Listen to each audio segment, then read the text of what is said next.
ากาศตอนเช้านะคะทุกท่านเป็นแบบนี้ที่นี่จะอยู่ติดกับภูเขาค่ะทำให้อากาศแบบว่าหนาวมากนะคะที่ในหาดาวกลางในเจ้าเดี๋ยวเป็นเจ้าในค่ะกัดว่ากัดอยู่จำลอยแฮยก็อยู่จำนำไหมคะอังลีไปเลย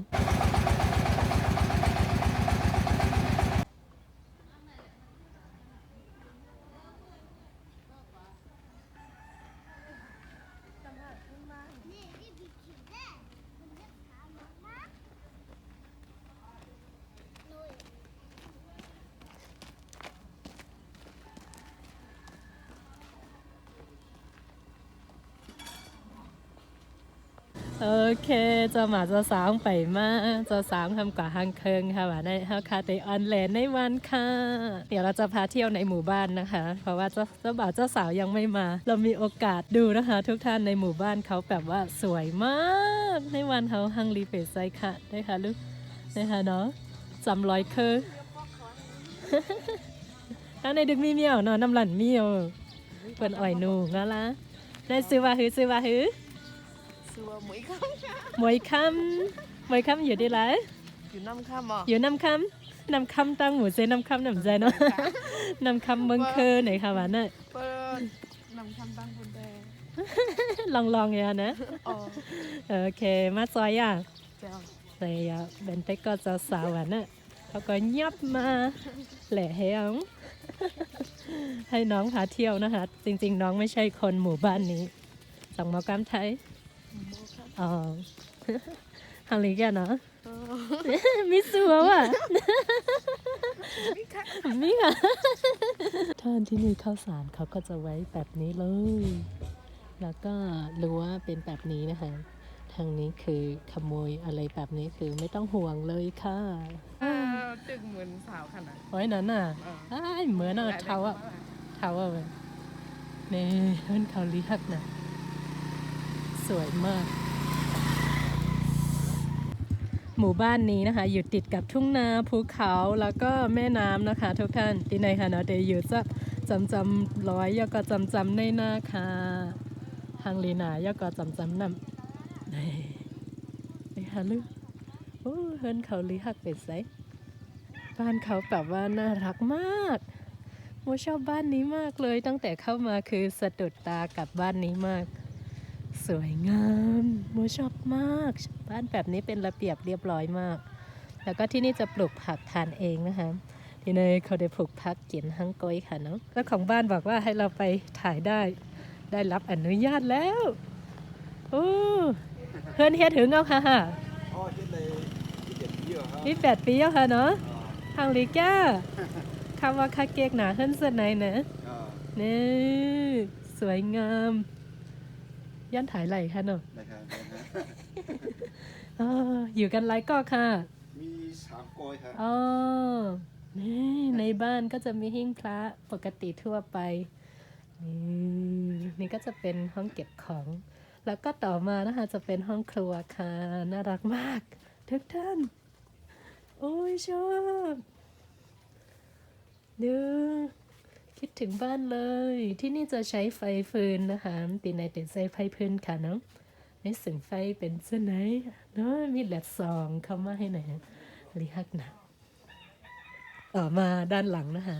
จะมีห้องน้ำแล้วก็ที่อาบน้ำที่นี่น้ำมาถึงที่บ้านเลยนะคะดีไหนนำเดี๋ยวมาถึงในเฮิร์นกำเหลียวค่ะเนาะปลูกผักเองนี่ค่ะทุกท่านทุกสวนในบ้านนะคะจะมีกับข้าวหมดเลยนี่โอ้อันนี้คืออะไรโมลาอ๋ออันนี้จะเป็นกะหล่ำปลีนะคะแต่ว่ายังไม่ออกดอกทุกท่านสวยงามมากเห็นไหมคะที่นี่อยู่ติดกับทุ่งนามองไปทางนี้คือเป็นทุ่งนาเลยถ้าหากเป็นช่วงฤดูเขาเรียกว่าอะไรปลูกข้าวนะคะจะเขียวขจีเลยสวยงามมากไปถึงด้านนู้นทางด้านนู้นสวยมากทางด้านนู้นคือจะได้เห็นวิวแบบสวยมากเลยค่ะด้านบนหาดเดลัยฮันวิวฮังลีเป็นไซนี่ทุกสวนในบ้านเป็นแบบนี้ค่ะสวนในเฮินตีในฮานะล้าพักเขานำเป็นไซนี่ โลหมอเฮ็ดแก้วค่ะเนาะส้มค่ะเจ้าของบ้านบอกว่าสร้างเองนี่คือสร้างเองนะคะจากไม้ไผ่แล้วก็ไม้ทั้งนั้นเลยส้มค่ะส้มค่ะในค่ะพี่น้องเขาวันและวันก็ถึงก็มันก็เต็มเหมือนกันค่ะเนาะตั้งทางหลีก็ทางหลีทางไผ่ทางมันจะไหนคะแต่ละหมู่บ้านคือความสวยงามจะไม่เหมือนกันนะคะเพราะฉะนั้นโมก็เลยอยากเก็บช่วงเวลานี้ไว้ให้มากที่สุดเท่าที่ทำได้ค่ะทำไมถึงชอบถ่ายหมู่บ้านจังเลยอะไรแบบนี้โมชอบมากมันเป็นความทรงจำอะไรที่ไม่เขาเรียกว่าอะไรไม่มีใครแบบว่าได้ไปทุกหมู่บ้านแบบนี้อะไรประมาณนี้ใครที่มาดูวิดีโอก็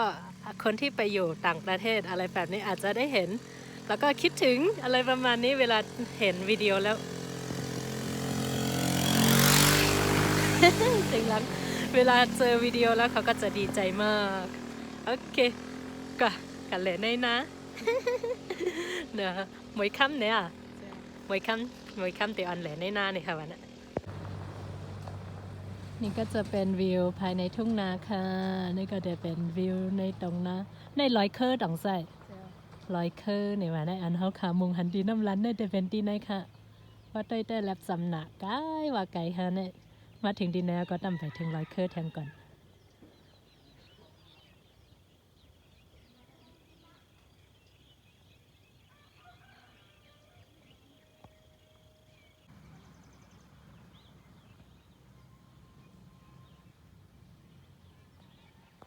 ที่นี่ก็จะมีโรงเรียนนะคะนี่ก็จะเป็นโรงเรียนภายในหมู่บ้านค่ะนี่ก็จะเป็นห้องเฮนตีวานในค่ะวันนี้เป็นตั้งกันห้องมากเงี้ยแน่นอนนี่คือวิวในทุ่งนานะคะเส้นทางที่เรามาจะมาจากทางด้านโน้นค่ะเส้นตั้งกันเขาค่ะลูกตีเมืองคือมาก่อนลูกตั้งปุ่นมาค่ะฮังลีเปไซสองยามไปใช่ไหมยามเหมือนว่าอย่าว่ายามไปเน้นน่ะจับน้องมาทั้งเกี่ยวผมมีก้อนทั้งในเกี่ยวแทงไงนะน้อยอันเป็นสีขาวๆนี่ค่ะนะแต่เป็นแม่น้ำเคอเนี่ยค่ะไหมครับแม่น้ำเคอแบบนี้ที่เป็นดอกไม้สีขาวๆนี้นะคะจะเขาเรียกว่าแม่น้ำเคอสวยมากนี่คือเป็นทุ่งนาแล้วก็มีแม่น้ำไหลผ่านตลอดเส้นทางเลยค่ะแม่น้ำมาจากทางด้านโน้นนะคะทุกท่าน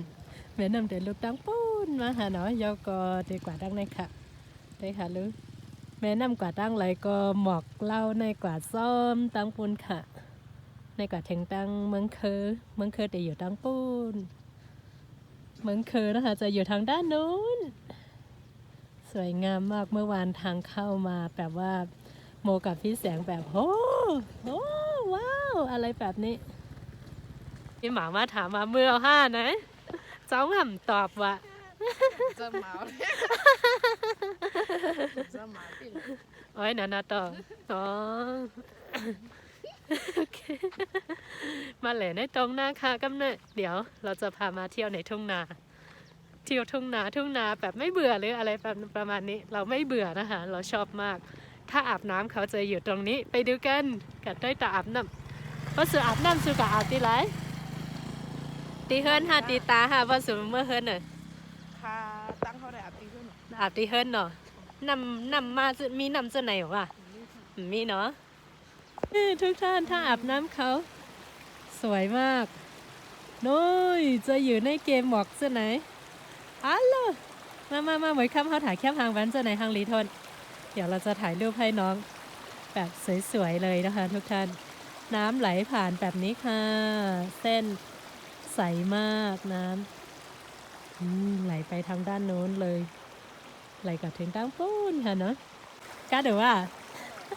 น้องบอกว่าน้ำเย็นมากเลยน้ำกัดหนาเนี่ยว่ะเลยทางดีไปใส่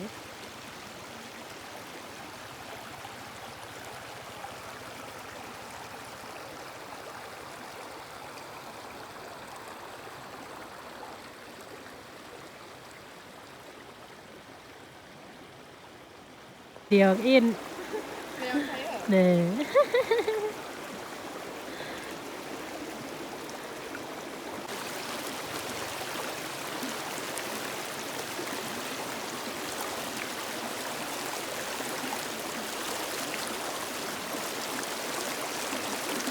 กำน่ะวิดีโอกำ มันฮังลีงั้นละว่าเป็นวิดีโอได้ฮังลีเวสไซมันเฮ็ดจังเงาเห็นหรอ เฮ็ดจังมองเงียงนะ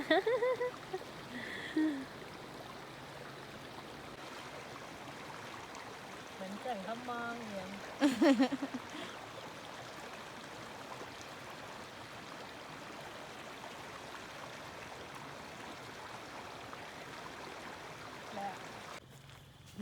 สั่งฟ้าพร้อมไปขึ้น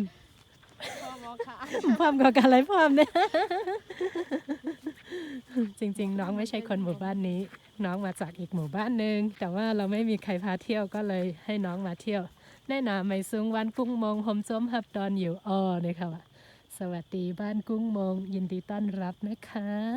เดินกันขึ้นไปขึ้นได้เป็นสวนเนงได้แต่เป็นสวนเนงนะคะว่านะนี่คือต้นไร่ใบชานะคะไร่ใบชาทางนี้จะเป็นแบบนี้เนงเขาป้อโป่งอะเนาะเอาดีในก็ฮังลีเวสไซ สวยค่ะ ที่นี่คือมีสัญญาณมือถือด้วยดีมากแต่ว่าบางเครือข่ายจะไม่มีนะคะโอเคดังปะเหอะดังเหอะ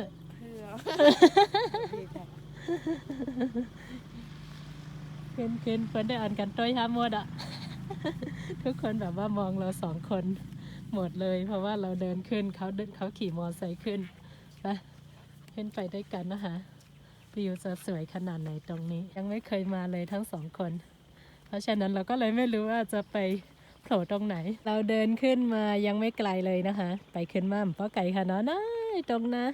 เพราะตัวดีในก่อนได้ตรงหน้าก็ฮังลีเต้ๆค่ะอันนี้คือเริ่มเหนื่อยแล้วเฮ้ออินเฮ้อเนี่ยมาได้ เน่มไปขึ้นลอยสูงๆก่อนเพราะว่าขึ้นลอยสูงๆเตตันเฮ้ยฮะมาปองตีตับอ่ะโอ้